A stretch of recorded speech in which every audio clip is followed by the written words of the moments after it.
ओम गुरु ब्रह्मा गुरु विष्णु गुरुदेवो महेश्वरः गुरु साक्षात् परब्रह्म तस्मै श्री गुरुवे नमः। ध्यानमूलं गुरुमूर्ति पूजामूलं गुरुपदं मंत्रमूलं गुरुर्वाक्यं मोक्षमूलं गुरुकृपा। सद्गुरु भगवान की जय। स्वामी जी महाराज की जय। शिवोहम। जो आज का सूत्र है वो है 24वां सूत्र।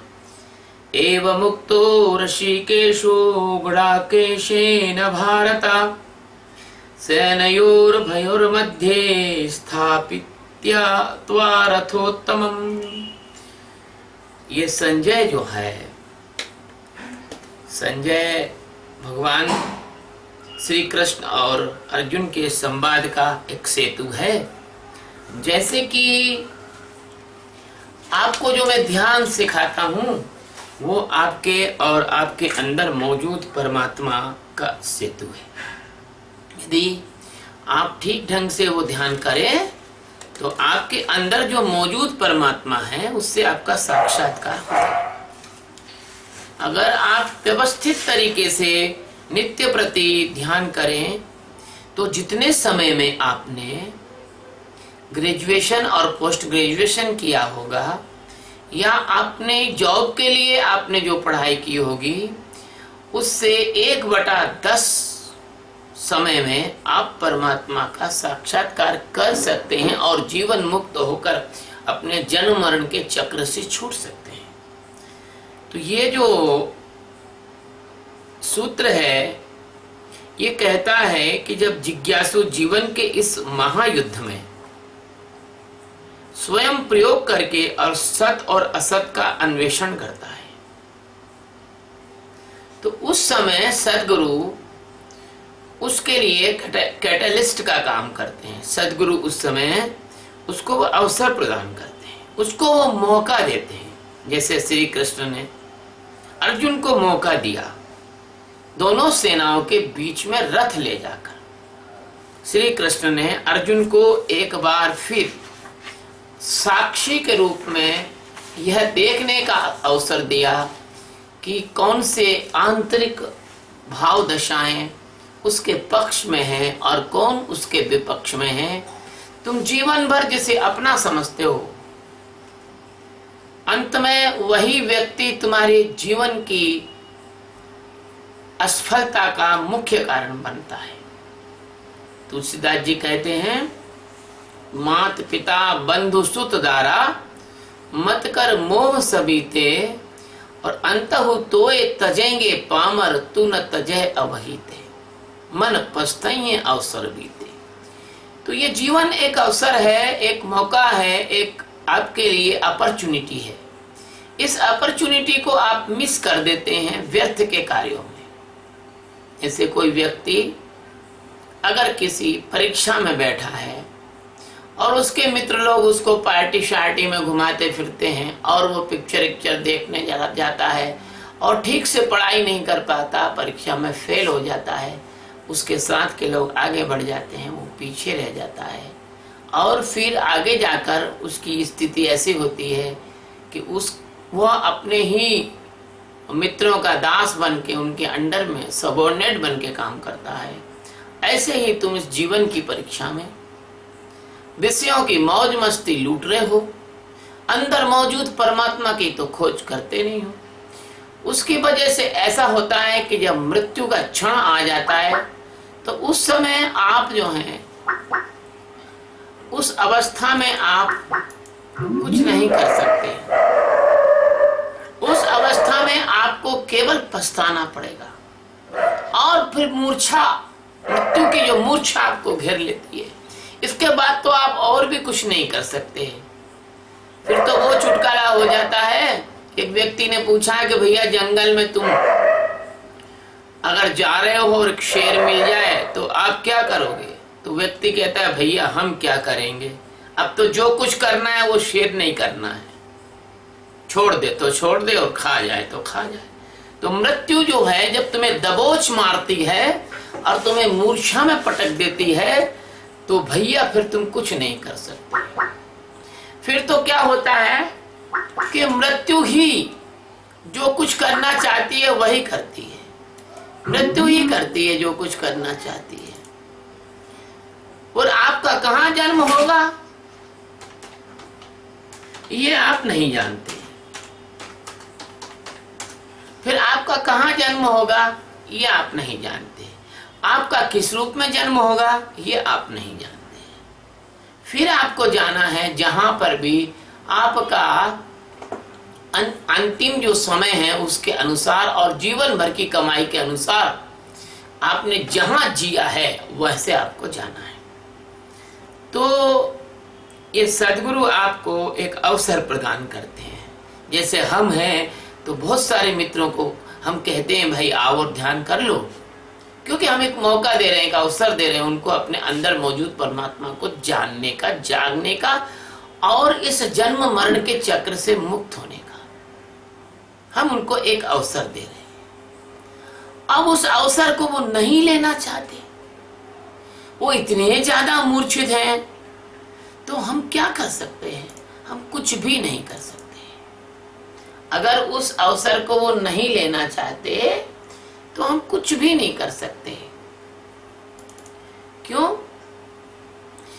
क्योंकि आप उस व्यक्ति को कुछ दे सकते हैं या सहायता कर सकते हैं जो आपकी सहायता स्वीकार करना चाहता हो, लेकिन जो आपकी मदद को अस्वीकार कर रहा है उसको आप कैसे मदद कर सकते हैं? हाँ? तो ऐसा है। मैं आपसे और ये कहना चाहूंगा कि ये जो सूत्र है गीता का, ये जो कह रहा है इसका तात्पर्य बहुत गहरा और गहन है। इसको ऐसा मत सोच लेना कि भगवान ने बस रथ बीच में खड़ा कर दिया और हो गया, इसका अर्थ नहीं। इसका जो अर्थ है और बहुत ज्यादा गहरा है। यह तो जो मनुष्य का जो जीवन है आपका, यह रथोत्तम है, उत्तम रथ ही है। 84 लाख योनियों के बाद में अगर कोई आपको बढ़िया रथ मिला है तो ये उत्तम रथ है। जैसे कोई आदमी पैदल चलता है, बैसाखी की मदद से चलता है, फिर कभी साइकिल की मदद से चलता है, तो कभी फिर जो है मोटरसाइकिल से चलता है, तो फिर कार से चलता है, और फिर कभी बहुत अच्छे साधन से हवाई जहाज से चलता है। तो ये हवाई जहाज जैसा अच्छा साधन है जो कि 15 घंटे की दूरी को 1 घंटे में पूरी करवा देता है। तो ये उत्तम रथ है। चाहे कोई व्यक्ति किसी भी जाति का हो, किसी संप्रदाय का हो, किसी धर्म का हो, आप चिंता मत करो। एक बार अगर इस जीवन में आकर किसी सद्गुरु के पास आ गए तो अब मनुष्य का जन्म पाकर आपने अगर किसी सद्गुरु का सहारा ले लिया तो आपका काम हो जाएगा। ये रथ कैसा है? ये उत्तम रथ कैसा है? इसमें 5 ज्ञानेंद्रियां हैं, 5 कर्मेंद्रियां हैं, ये 10 हैं घोड़े। इस रथ के ये 10 घोड़े हैं। इसमें मन की लगाम है, इसमें बुद्धि की मूठ है, इसमें 7 धातुओं के पहिए हैं, इसमें जो स्थूल आकार है आसन है, उस आसन पे परमात्मा बैठे हुए हैं, पैर इसके चक्के हैं। ये बहुत ही विशद है। ये रथ का वर्णन अगर पढ़ना हो तो श्रीमद् भागवत के 11वें स्कंद में देख लेना, मिल जाएगा।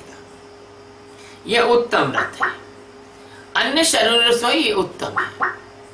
क्यों उत्तम है?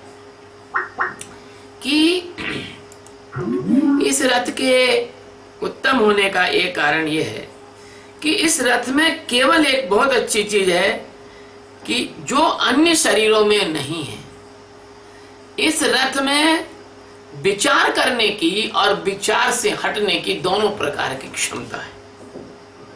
दूसरे शरीरों में विचार शक्ति इतनी अच्छी नहीं है। इससे परमात्मा को जाना जा सकता है और दूसरे शरीरों से परमात्मा को जाना नहीं जा सकता, इसलिए इसको रथोत्तम कहते हैं। दूसरे शरीर में वो मजबूर हैं लोग, वासना में उनको जीना ही पड़ेगा। लेकिन यदि इस शरीर को प्राप्त करके, आज मुझे शंकराचार्य जी का वो वचन याद आता है। शंकराचार्य भगवान कहते हैं कि दुनिया में 3 चीजें बड़ी दुर्लभ हैं।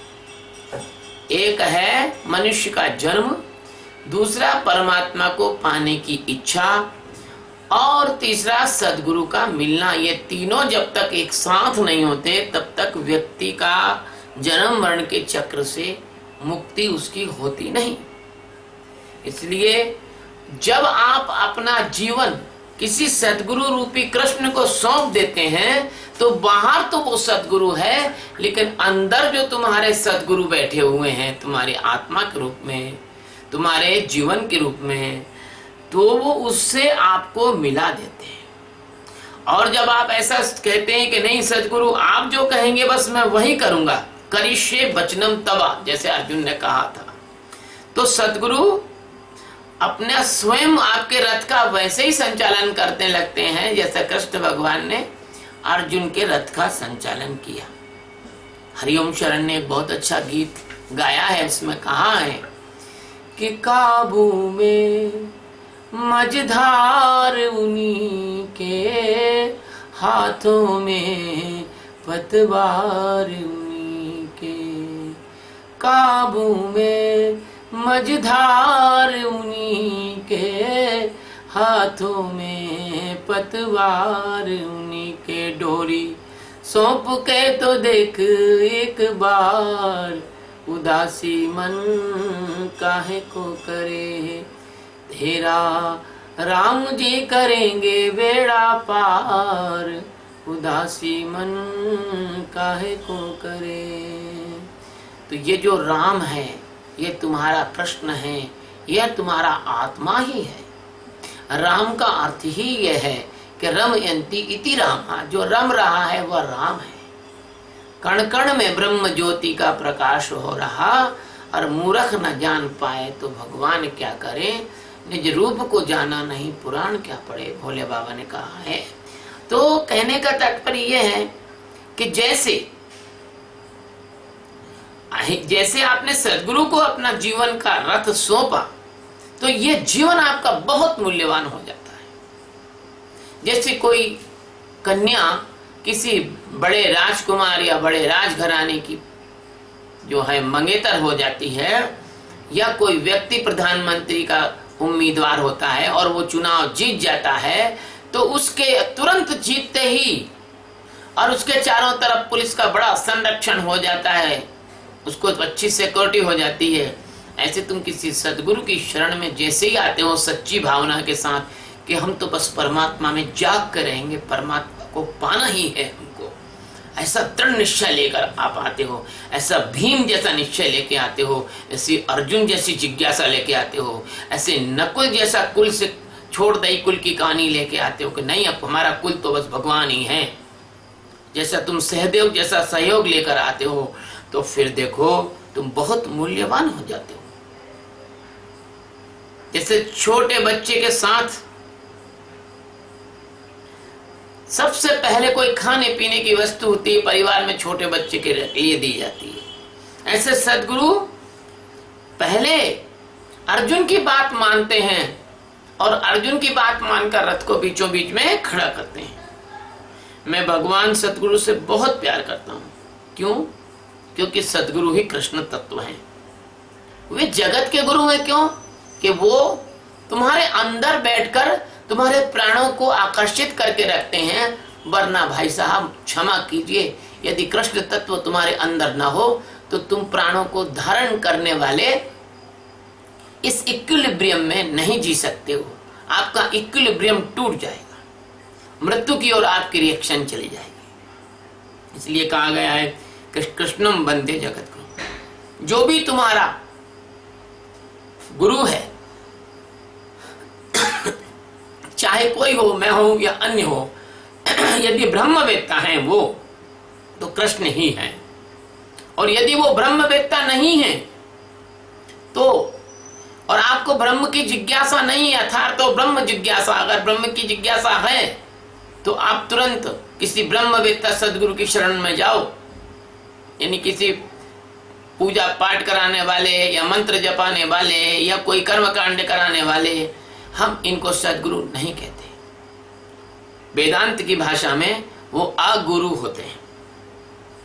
तो सबसे बड़े जो सदगुरु हैं तुम्हारे अंदर, जो परमात्मा बैठे हुए हैं, जो उनसे मिला दे, जो सच्चिदानंद तत्व है, कण कण में व्याप्त है, ऐसे तत्व से मैं आपको जगा दे, वो सबसे बड़े सदगुरु वो बाहर तुम्हारे सदगुरु हैं और अंदर वो तुम्हारा सदगुरु, तुम्हारा आत्मा है, तुम्हारे परमात्मा के रूप में बैठे हैं, जिसे तुम जानते नहीं हो, उनसे तुम्हें मिला देंगे। और फिर कैटलिस्ट का क्या काम है, जब रिएक्शन कंप्लीट हो गई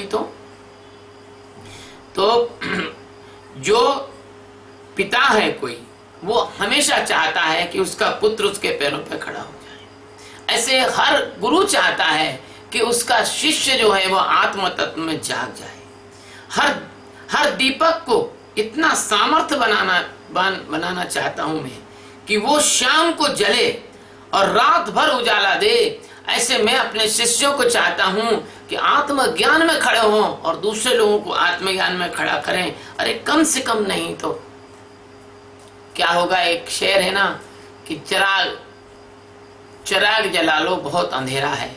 अरे भाई, इस जगत में बहुत अंधेरा है, बहुत अशांति है, बहुत परेशानी है, बहुत लड़ाई झगड़े हैं, बहुत क्राइम है।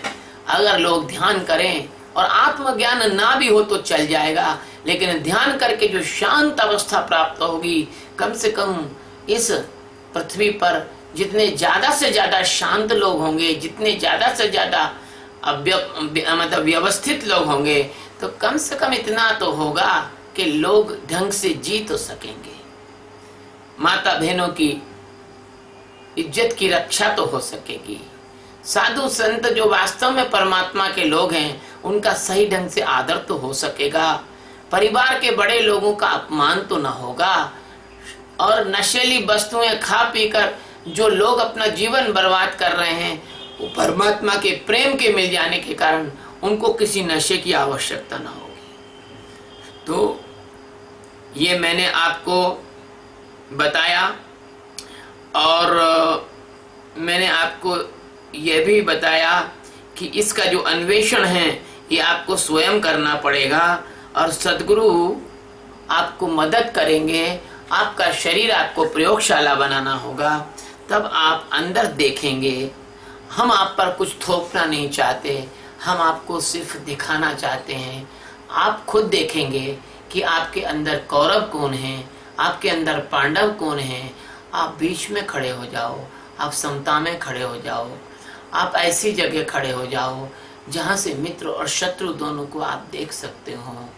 और यह सूत्र जो है यह कहता है कि भगवान श्री कृष्ण ने आपको यानी अर्जुन को ऐसी अवस्था में खड़ा किया, ऐसी जगह रथ को खड़ा किया कि वहाँ से वो ये देख सके कि कौरव कितने हैं और कौन कौन हैं, और हमारे पक्ष में कौन कौन है।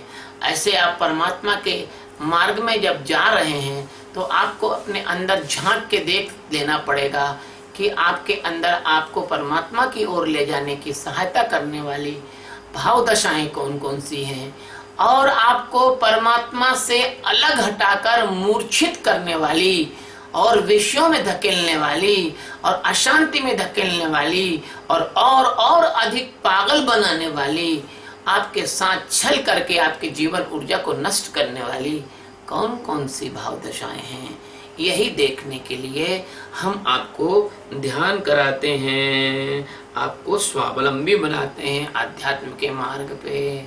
बस आज इतना ही। शिवोहम।